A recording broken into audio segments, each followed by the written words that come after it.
Convention on the Rights of the Child. Adopted. The 20th of November 1989. By General Assembly Resolution 44/25. Entry into force, the 2nd of September 1990, in accordance with Article 49.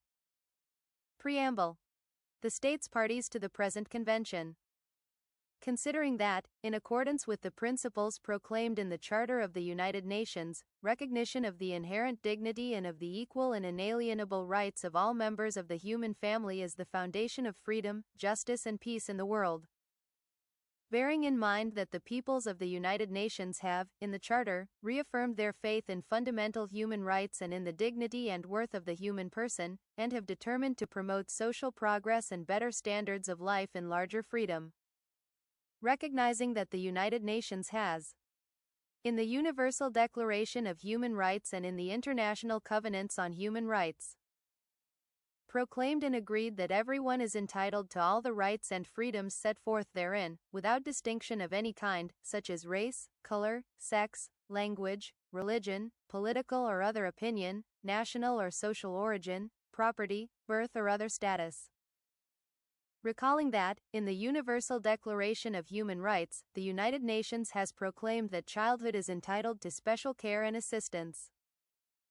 Convinced that the family, as the fundamental group of society and the natural environment for the growth and well-being of all its members and particularly children, should be afforded the necessary protection and assistance so that it can fully assume its responsibilities within the community. Recognizing that the child, for the full and harmonious development of his or her personality, should grow up in a family environment, in an atmosphere of happiness, love and understanding.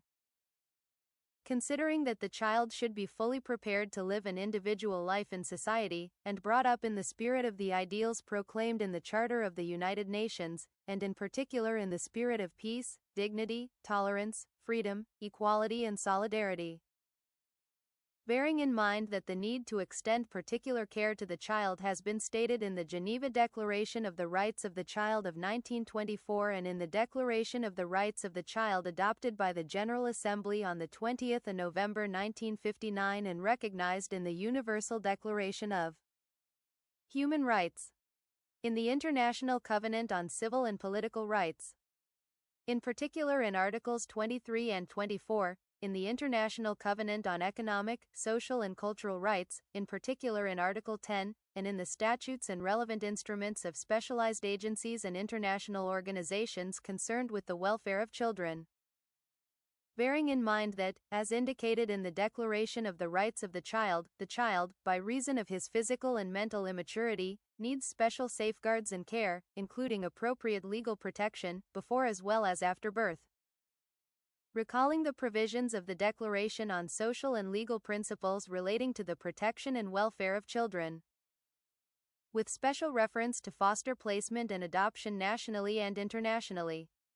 The United Nations Standard Minimum Rules for the Administration of Juvenile Justice, the Beijing Rules, and the Declaration on the Protection of Women and Children in Emergency and Armed Conflict, recognizing that, in all countries in the world, there are children living in exceptionally difficult conditions, and that such children need special consideration. Taking due account of the importance of the traditions and cultural values of each people for the protection and harmonious development of the child. Recognizing the importance of international cooperation for improving the living conditions of children in every country, in particular in the developing countries, have agreed as follows. Part 1. Article 1. For the purposes of the present convention, a child means every human being below the age of 18 years unless under the law applicable to the child, majority is attained earlier. Article 2. 1. States parties shall respect and ensure the rights set forth in the present convention to each child within their jurisdiction without discrimination of any kind, irrespective of the child's or his or her parents' or legal guardian's race, color, sex, language, religion, political or other opinion, national, ethnic or social origin, property, disability, birth or other status. 2. States parties shall take all appropriate measures to ensure that the child is protected against all forms of discrimination or punishment on the basis of the status, activities, expressed opinions, or beliefs of the child's parents, legal guardians, or family members. Article 3. 1. In all actions concerning children, whether undertaken by public or private social welfare institutions, courts of law, administrative authorities, or legislative bodies, the best interests of the child shall be a primary consideration. 2. States parties undertake to ensure the child such protection and care as is necessary for his or her well-being, taking into account the rights and duties of his or her parents, legal guardians, or other individuals legally responsible for him or her, and, to this end, shall take all appropriate legislative and administrative measures. 3. States parties shall ensure that the institutions, services and facilities responsible for the care or protection of children shall conform with the standards established by competent authorities, particularly in the areas of safety, health, in the number and suitability of their staff, as well as competent supervision. Article 4.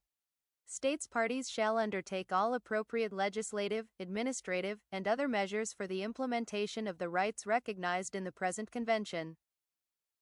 With regard to economic, social, and cultural rights, states parties shall undertake such measures to the maximum extent of their available resources and, where needed, within the framework of international cooperation. Article 5. States parties shall respect the responsibilities, rights, and duties of parents or, where applicable, the members of the extended family or community as provided for by local custom, legal guardians or other persons legally responsible for the child, to provide, in a manner consistent with the evolving capacities of the child, appropriate direction and guidance in the exercise by the child of the rights recognized in the present convention. Article 6. 1.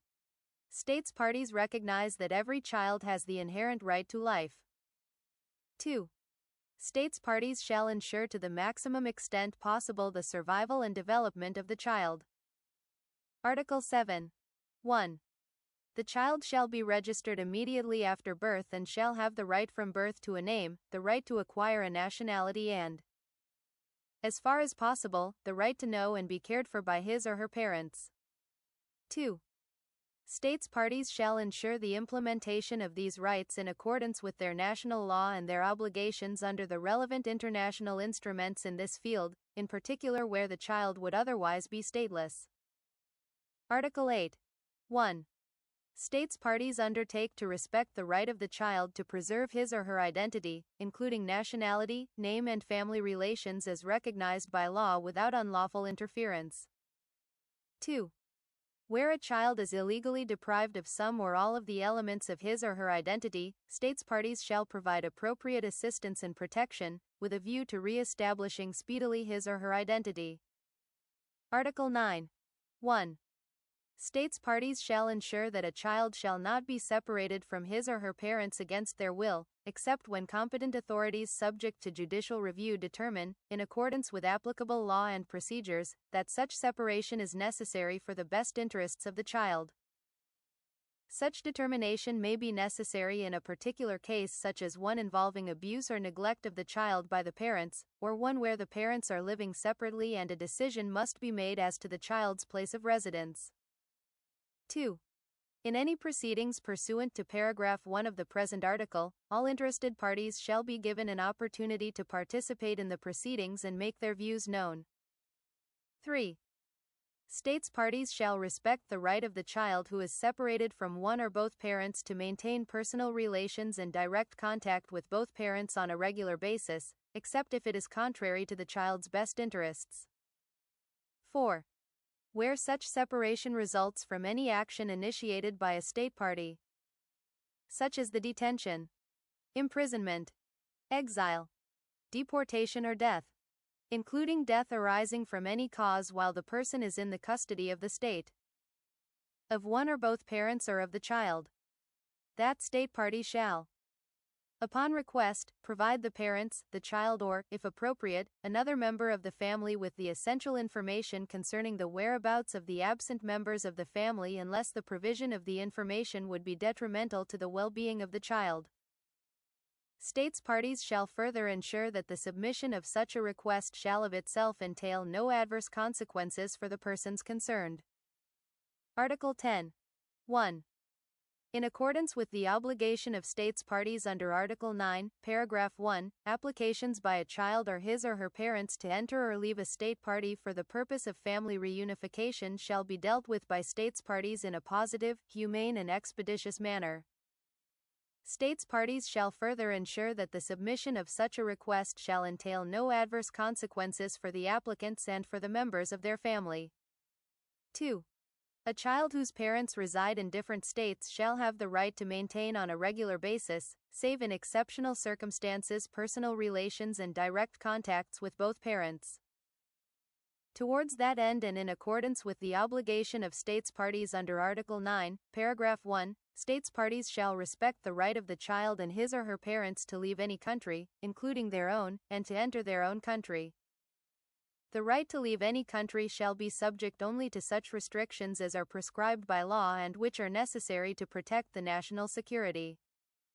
Public order, ordre public, public health or morals are the rights and freedoms of others and are consistent with the other rights recognized in the present convention.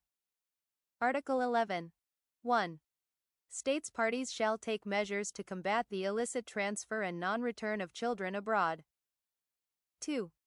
To this end, states parties shall promote the conclusion of bilateral or multilateral agreements or accession to existing agreements. Article 12. 1.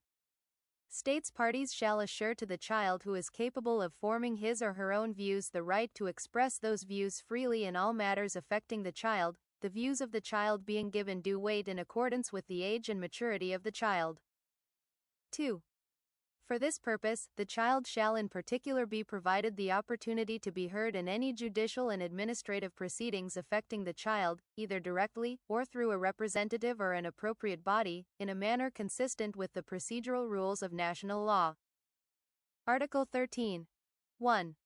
The child shall have the right to freedom of expression.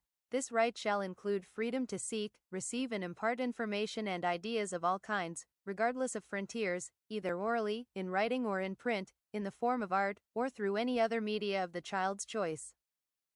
2. The exercise of this right may be subject to certain restrictions, but these shall only be such as are provided by law and are necessary. A. For respect of the rights or reputations of others, or b. For the protection of national security or of public order, ordre public, or of public health or morals. Article 14. 1. States parties shall respect the right of the child to freedom of thought, conscience and religion. 2. States parties shall respect the rights and duties of the parents and, when applicable, legal guardians, to provide direction to the child in the exercise of his or her right in a manner consistent with the evolving capacities of the child. 3. Freedom to manifest one's religion or beliefs may be subject only to such limitations as are prescribed by law and are necessary to protect public safety, order, health or morals, or the fundamental rights and freedoms of others. Article 15. 1. States parties recognize the rights of the child to freedom of association and to freedom of peaceful assembly. 2. No restrictions may be placed on the exercise of these rights other than those imposed in conformity with the law and which are necessary in a democratic society in the interests of national security or public safety. Public order, ordre public, the protection of public health or morals are the protection of the rights and freedoms of others. Article 16. 1. No child shall be subjected to arbitrary or unlawful interference with his or her privacy, family, home or correspondence, nor to unlawful attacks on his or her honor and reputation. 2. The child has the right to the protection of the law against such interference or attacks. Article 17. States parties recognize the important function performed by the mass media and shall ensure that the child has access to information and material from a diversity of national and international sources, especially those aimed at the promotion of his or her social, spiritual and moral well-being and physical and mental health. To this end, states parties shall A. Encourage the mass media to disseminate information and material of social and cultural benefit to the child and in accordance with the spirit of Article 29. B. Encourage international cooperation in the production, exchange and dissemination of such information and material from a diversity of cultural, national and international sources. C. Encourage the production and dissemination of children's books. D. Encourage the mass media to have particular regard to the linguistic needs of the child who belongs to a minority group or who is indigenous. E. Encourage the development of appropriate guidelines for the protection of the child from information and material injurious to his or her well-being, bearing in mind the provisions of Articles 13 and 18. Article 18. 1. States parties shall use their best efforts to ensure recognition of the principle that both parents have common responsibilities for the upbringing and development of the child. Parents or, as the case may be, legal guardians, have the primary responsibility for the upbringing and development of the child. The best interests of the child will be their basic concern. 2. For the purpose of guaranteeing and promoting the rights set forth in the present convention, states parties shall render appropriate assistance to parents and legal guardians in the performance of their child-rearing responsibilities and shall ensure the development of institutions, facilities and services for the care of children. 3. States parties shall take all appropriate measures to ensure that children of working parents have the right to benefit from child care services and facilities for which they are eligible. Article 19. 1. States parties shall take all appropriate legislative, administrative, social and educational measures to protect the child from all forms of physical or mental violence, injury or abuse, neglect or negligent treatment, maltreatment or exploitation, including sexual abuse, while in the care of parents, legal guardians or any other person who has the care of the child. 2. Such protective measures should, as appropriate, include effective procedures for the establishment of social programs to provide necessary support for the child and for those who have the care of the child, as well as for other forms of prevention and for identification, reporting, referral, investigation, treatment and follow-up of instances of child maltreatment described heretofore, and, as appropriate, for judicial involvement. Article 20. 1. A child temporarily or permanently deprived of his or her family environment, or in whose own best interests cannot be allowed to remain in that environment, shall be entitled to special protection and assistance provided by the state. 2. States parties shall in accordance with their national laws ensure alternative care for such a child. 3. Such care could include, inter alia, foster placement, kafala of Islamic law, adoption or if necessary placement in suitable institutions for the care of children. When considering solutions, due regard shall be paid to the desirability of continuity in a child's upbringing and to the child's ethnic, religious, cultural and linguistic background. Article 21. States parties that recognize and or permit the system of adoption shall ensure that the best interests of the child shall be the paramount consideration and they shall. Opening parenthesis. A. Ensure that the adoption of a child is authorized only by competent authorities who determine, in accordance with applicable law and procedures and on the basis of all pertinent and reliable information, that the adoption is permissible in view of the child's status concerning parents, relatives and legal guardians and that, if required, the persons concerned have given their informed consent to the adoption on the basis of such counseling as may be necessary. B. Recognize that inter-country adoption may be considered as an alternative means of child's care, if the child cannot be placed in a foster or an adoptive family or cannot in any suitable manner be cared for in the child's country of origin. C. Ensure that the child concerned by inter-country adoption enjoys safeguards and standards equivalent to those existing in the case of national adoption. D. Take all appropriate measures to ensure that, in inter-country adoption, the placement does not result in improper financial gain for those involved in it. E. Promote, where appropriate, the objectives of the present article by concluding bilateral or multilateral arrangements or agreements, and endeavor, within this framework, to ensure that the placement of the child in another country is carried out by competent authorities or organs. Article 22. 1. States parties shall take appropriate measures to ensure that a child who is seeking refugee status or who is considered a refugee in accordance with applicable international or domestic law and procedures shall, whether unaccompanied or accompanied by his or her parents or by any other person, receive appropriate protection and humanitarian assistance in the enjoyment of applicable rights set forth in the present convention and in other international human rights or humanitarian instruments to which the said states are parties. 2.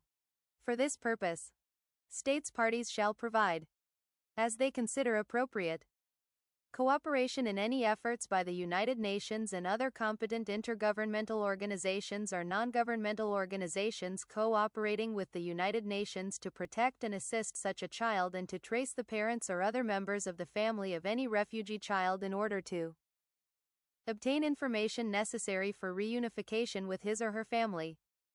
In cases where no parents or other members of the family can be found, the child shall be accorded the same protection as any other child permanently or temporarily deprived of his or her family environment for any reason, as set forth in the present convention. Article 23. 1. States parties recognize that a mentally or physically disabled child should enjoy a full and decent life, in conditions which ensure dignity, promote self-reliance and facilitate the child's active participation in the community. 2. States parties recognize the right of the disabled child to special care and shall encourage and ensure the extension, subject to available resources, to the eligible child and those responsible for his or her care, of assistance for which application is made and which is appropriate to the child's condition and to the circumstances of the parents or others caring for the child. 3. Recognizing the special needs of a disabled child. Assistance extended in accordance with paragraph 2 of the present article shall be provided free of charge, whenever possible, taking into account the financial resources of the parents or others caring for the child, and shall be designed to ensure that the disabled child has effective access to and receives education, training, health care services, rehabilitation services, preparation for employment and recreation opportunities in a manner conducive to the child's achieving the fullest possible social integration and individual development, including his or her cultural and spiritual development. 4. States parties shall promote, in the spirit of international cooperation, the exchange of appropriate information in the field of preventive health care and of medical, psychological and functional treatment of disabled children, including dissemination of and access to information concerning methods of rehabilitation, education and vocational services, with the aim of enabling states parties to improve their capabilities and skills and to widen their experience in these areas. In this regard, particular account shall be taken of the needs of developing countries. Article 24. 1. States parties recognize the right of the child to the enjoyment of the highest attainable standard of health and to facilities for the treatment of illness and rehabilitation of health. States parties shall strive to ensure that no child is deprived of his or her right of access to such healthcare services. 2. States parties shall pursue full implementation of this right and, in particular, shall take appropriate measures. A. To diminish infant and child mortality. B. To ensure the provision of necessary medical assistance and health care to all children with emphasis on the development of primary health care. Opening parenthesis. C. To combat disease and malnutrition, including within the framework of primary health care, through, inter alia, the application of readily available technology and through the provision of adequate nutritious foods and clean drinking water, taking into consideration the dangers and risks of environmental pollution. D. To ensure appropriate prenatal and postnatal health care for mothers. Opening parenthesis. E. To ensure that all segments of society, in particular parents and children, are informed, have access to education and are supported in the use of basic knowledge of child health and nutrition, the advantages of breastfeeding, hygiene and environmental sanitation and the prevention of accidents. F. To develop preventive health care, guidance for parents and family planning education and services. 3. States parties shall take all effective and appropriate measures with a view to abolishing traditional practices prejudicial to the health of children. 4.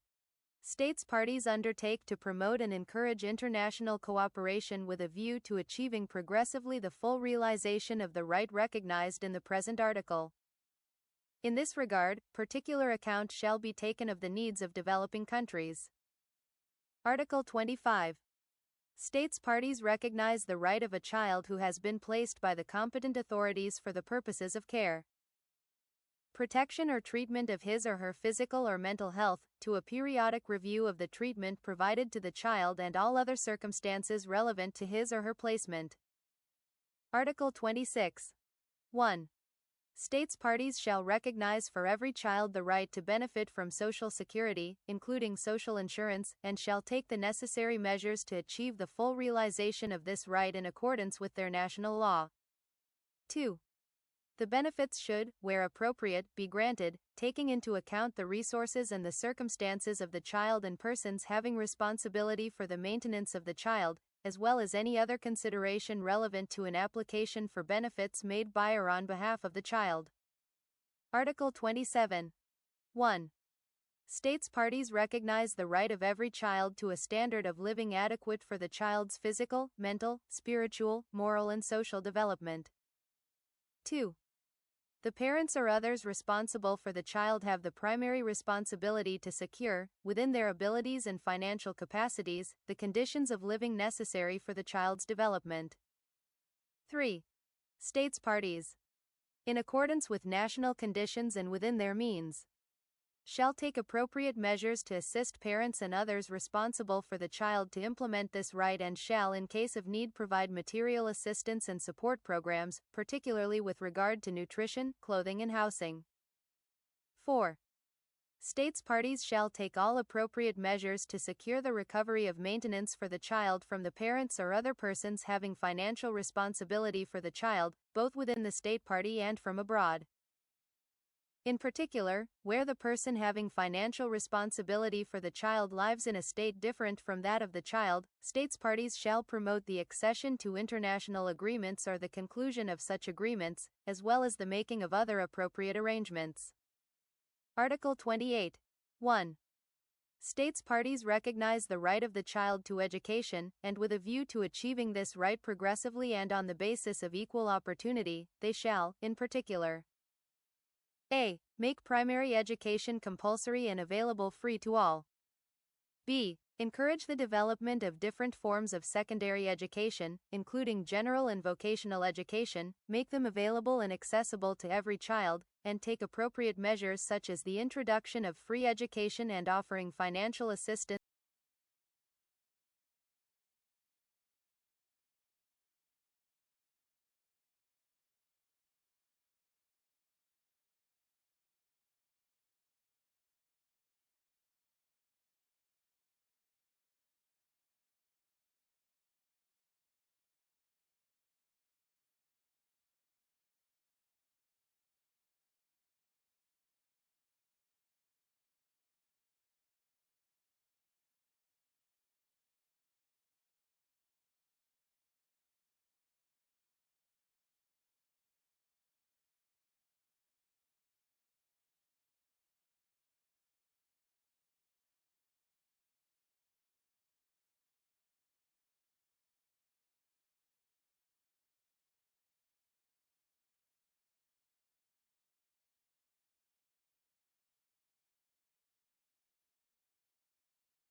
B. Encourage the development of different forms of secondary education, including general and vocational education, make them available and accessible to every child, and take appropriate measures such as the introduction of free education and offering financial assistance in case of need.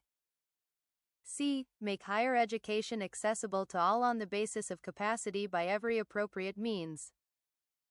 D. Make educational and vocational information and guidance available and accessible to all children. E. Take measures to encourage regular attendance at schools and the reduction of dropout rates. 2. States parties shall take all appropriate measures to ensure that school discipline is administered in a manner consistent with the child's human dignity and in conformity with the present convention. 3. States parties shall promote and encourage international cooperation in matters relating to education, in particular with a view to contributing to the elimination of ignorance and illiteracy throughout the world and facilitating access to scientific and technical knowledge and modern teaching methods. In this regard, particular account shall be taken of the needs of developing countries. Article 29. 1. States parties agree that the education of the child shall be directed to a. The development of the child's personality, talents and mental and physical abilities to their fullest potential. B. The development of respect for human rights and fundamental freedoms, and for the principles enshrined in the Charter of the United Nations. C. The development of respect for the child's parents, his or her own cultural identity, language and values, for the national values of the country in which the child is living, the country from which he or she may originate, and for civilizations different from his or her own. D. The preparation of the child for responsible life in a free society, in the spirit of understanding, peace, tolerance, equality of sexes, and friendship among all peoples, ethnic, national and religious groups and persons of indigenous origin. E. The development of respect for the natural environment. 2. No part of the present article or Article 28 shall be construed so as to interfere with the liberty of individuals and bodies to establish and direct educational institutions, subject always to the observance of the principle set forth in paragraph 1 of the present article and to the requirements that the education given in such institutions shall conform to such minimum standards as may be laid down by the state. Article 30. In those states in which ethnic, religious or linguistic minorities or persons of indigenous origin exist, a child belonging to such a minority or who is indigenous shall not be denied the right, in community with other members of his or her group, to enjoy his or her own culture, to profess and practice his or her own religion, or to use his or her own language. Article 31. 1. States parties recognize the right of the child to rest and leisure, to engage in play and recreational activities appropriate to the age of the child and to participate freely in cultural life and the arts. 2. States parties shall respect and promote the right of the child to participate fully in cultural and artistic life and shall encourage the provision of appropriate and equal opportunities for cultural, artistic, recreational and leisure activity. Article 32. 1.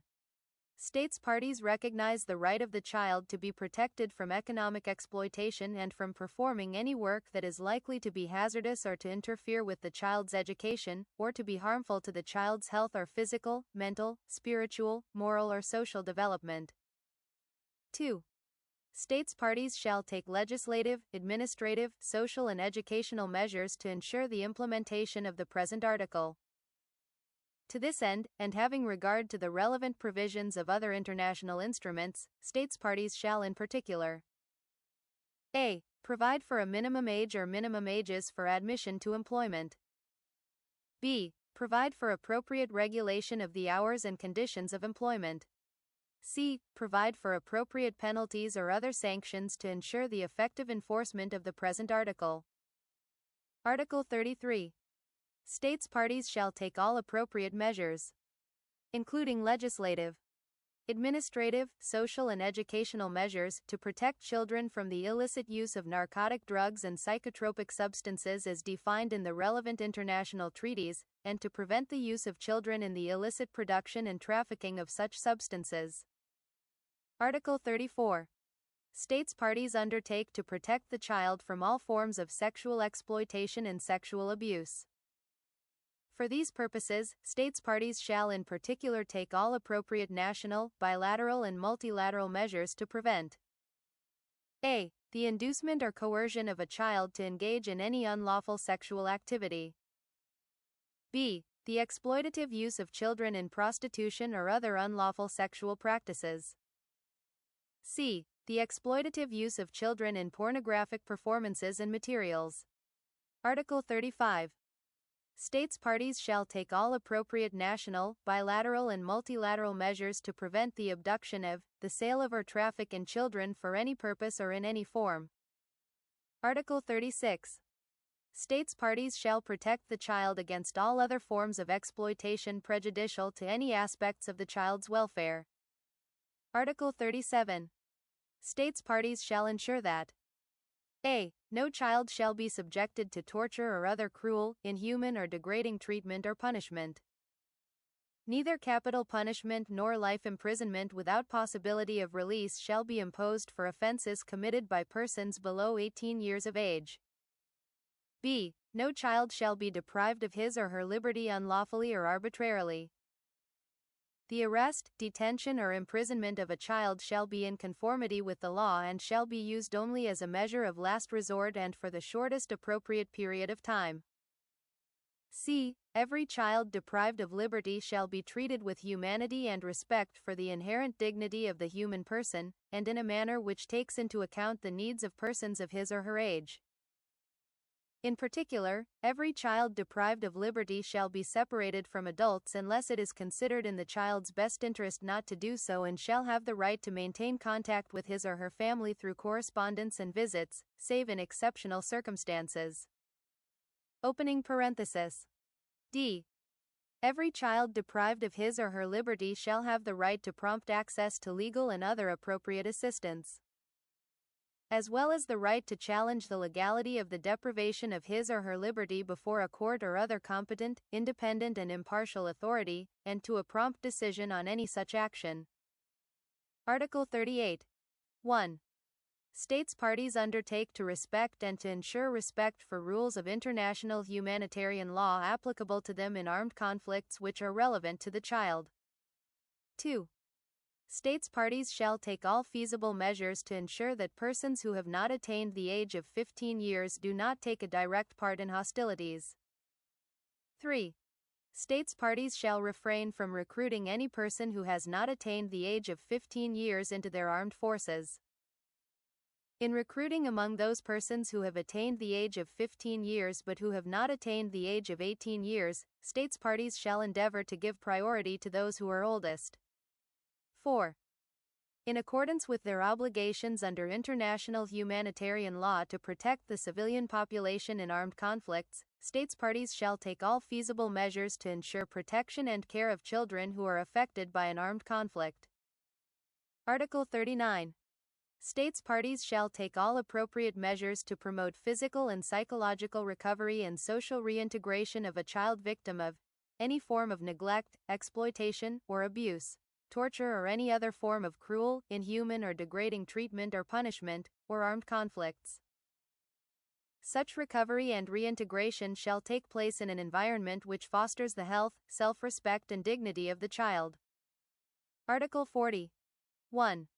States parties recognize the right of every child alleged as accused of or recognized as having infringed the penal law to be treated in a manner consistent with the promotion of the child's sense of dignity and worth, which reinforces the child's respect for the human rights and fundamental freedoms of others and which takes into account the child's age and the desirability of promoting the child's reintegration and the child's assuming a constructive role in society. 2. To this end, and having regard to the relevant provisions of international instruments, states parties shall, in particular, ensure that a. No child shall be alleged as, be accused of, or recognized as having infringed the penal law by reason of acts or omissions that were not prohibited by national or international law at the time they were committed.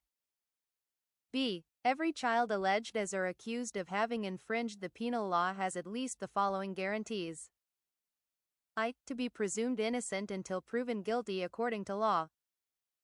E. To be informed promptly and directly of the charges against him or her, and, if appropriate, through his or her parents or legal guardians, and to have legal or other appropriate assistance in the preparation and presentation of his or her defense.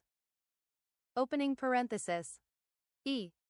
To have the matter determined without delay by a competent, independent and impartial authority or judicial body in a fair hearing according to law, in the presence of legal or other appropriate assistance and, unless it is considered not to be in the best interest of the child, in particular, taking into account his or her age or situation, his or her parents or legal guardians.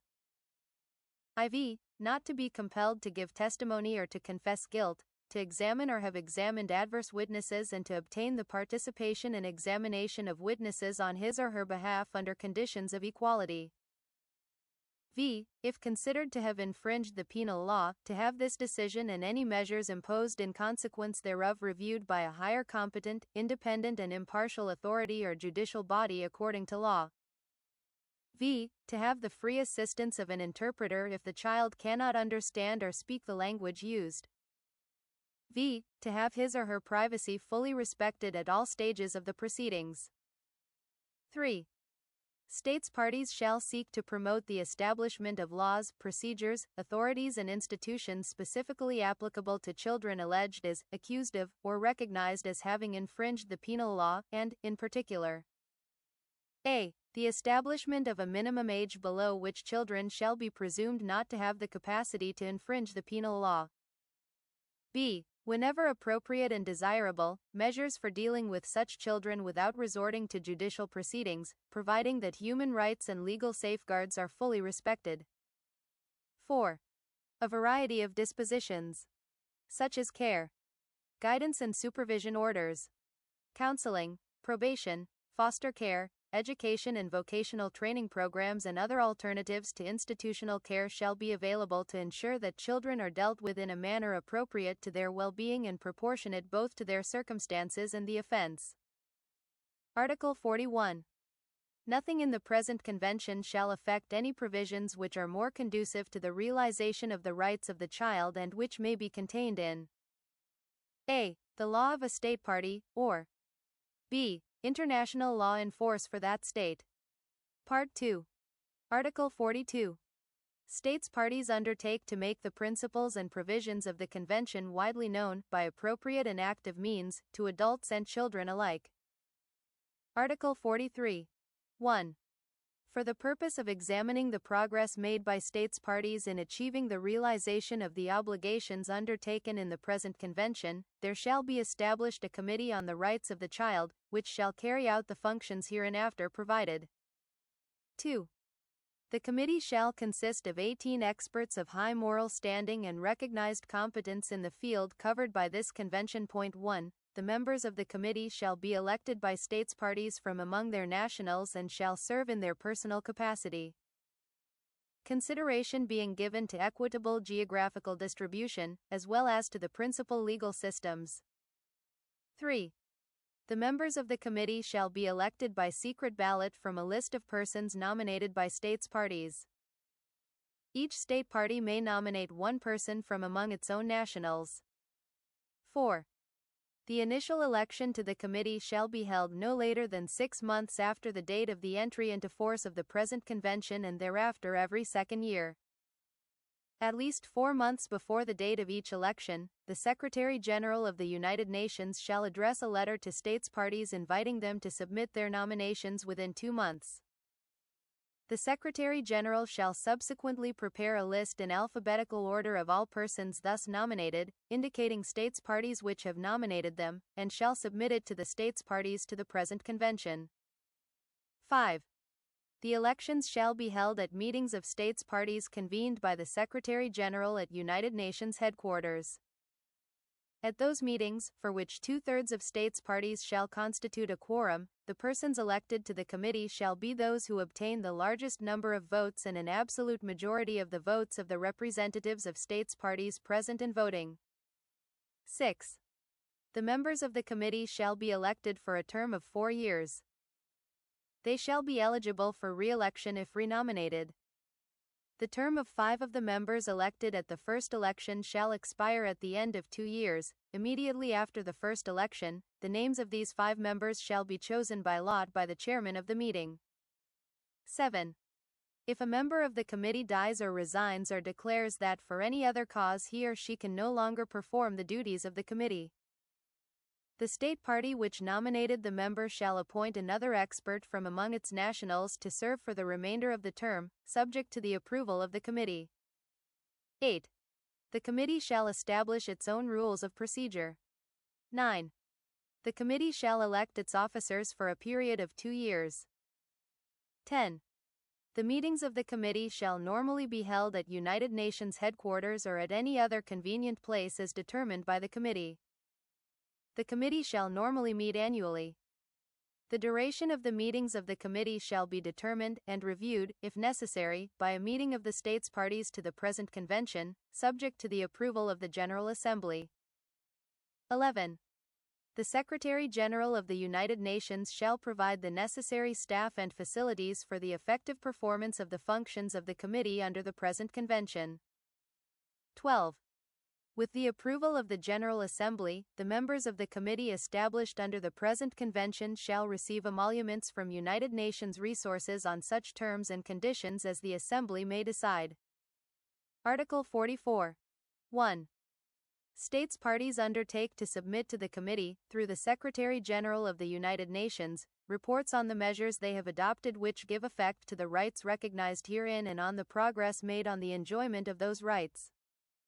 A. Within 2 years of the entry into force of the convention for the state party concerned. B. Thereafter every 5 years. 2. Reports made under the present article shall indicate factors and difficulties, if any, affecting the degree of fulfillment of the obligations under the present convention. Reports shall also contain sufficient information to provide the committee with a comprehensive understanding of the implementation of the convention in the country concerned. 3. A state party which has submitted a comprehensive initial report to the committee need not, in its subsequent reports submitted in accordance with paragraph 1b of the present article, repeat basic information previously provided. 4. The committee may request from states parties further information relevant to the implementation of the convention. 5. The committee shall submit to the General Assembly, through the Economic and Social Council, every 2 years, reports on its activities. 6. States parties shall make their reports widely available to the public in their own countries. Article 45. In order to foster the effective implementation of the Convention and to encourage international cooperation in the field covered by the Convention. A. The specialized agencies, the United Nations Children's Fund, and other United Nations organs shall be entitled to be represented at the consideration of the implementation of such provisions of the present convention as fall within the scope of their mandate. The committee may invite the specialized agencies, the United Nations Children's Fund and other competent bodies as it may consider appropriate to provide expert advice on the implementation of the convention in areas falling within the scope of their respective mandates. The committee may invite the specialized agencies, the United Nations Children's Fund, and other United Nations organs to submit reports on the implementation of the convention in areas falling within the scope of their activities. Opening parenthesis. B. The committee shall transmit, as it may consider appropriate, to the specialized agencies, the United Nations Children's Fund and other competent bodies, any reports from states parties that contain a request, or indicate a need, for technical advice or assistance, along with the committee's observations and suggestions, if any, on these requests or indications. C. The committee may recommend to the General Assembly to request the Secretary General to undertake on its behalf studies on specific issues relating to the rights of the child. D. The committee may make suggestions and general recommendations based on information received pursuant to Articles 44 and 45 of the present Convention. Such suggestions and general recommendations shall be transmitted to any state party concerned and reported to the General Assembly, together with comments, if any, from states parties. Part 3. Article 46. The present Convention shall be open for signature by all states. Article 47. The present convention is subject to ratification. Instruments of ratification shall be deposited with the Secretary-General of the United Nations. Article 48. The present convention shall remain open for accession by any state. The instruments of accession shall be deposited with the Secretary-General of the United Nations. Article 49. 1. The present convention shall enter into force on the 30th day following the date of deposit with the Secretary-General of the United Nations of the 20th instrument of ratification or accession. 2. For each state ratifying or acceding to the convention after the deposit of the 20th instrument of ratification or accession, the convention shall enter into force on the 30th day after the deposit by such state of its instrument of ratification or accession. Article 50. 1. Any state party may propose an amendment and file it with the Secretary-General of the United Nations. The Secretary-General shall thereupon communicate the proposed amendment to states parties, with a request that they indicate whether they favor a conference of states parties for the purpose of considering and voting upon the proposals. In the event that, within 4 months from the date of such communication, at least 1/3 of the states parties favor such a conference, the Secretary-General shall convene the conference under the auspices of the United Nations. Any amendment adopted by a majority of states parties present and voting at the conference shall be submitted to the General Assembly for approval. 2. An amendment adopted in accordance with paragraph 1 of the present article shall enter into force when it has been approved by the General Assembly of the United Nations and accepted by a 2/3 majority of states parties. 3. When an amendment enters into force, it shall be binding on those states parties which have accepted it, other states parties still being bound by the provisions of the present convention and any earlier amendments which they have accepted. Article 51. 1. The Secretary-General of the United Nations shall receive and circulate to all states the text of reservations made by states at the time of ratification or accession. 2. A reservation incompatible with the object and purpose of the present convention shall not be permitted. 3. Reservations may be withdrawn at any time by notification to that effect addressed to the Secretary-General of the United Nations, who shall then inform all states. Such notification shall take effect on the date on which it is received by the Secretary-General. Article 52. A state party may denounce the present convention by written notification to the Secretary-General of the United Nations. Denunciation becomes effective 1 year after the date of receipt of the notification by the Secretary-General. Article 53. The Secretary-General of the United Nations is designated as the depositary of the present convention. Article 54. The original of the present convention, of which the Arabic, Chinese, English, French, Russian and Spanish texts are equally authentic, shall be deposited with the Secretary-General of the United Nations. In witness thereof the undersigned plenipotentiaries, being duly authorized thereto by their respective governments, have signed the present convention. 1. The General Assembly, in its Resolution 50/155 of the 21st of December 1995, approved the amendment to Article 43, Paragraph 2, of the Convention on the Rights of the Child, replacing the word 10 with the word 18. The amendment entered into force on the 18th of November 2002 when it had been accepted by a 2/3 majority of the states parties, 128 out of 191.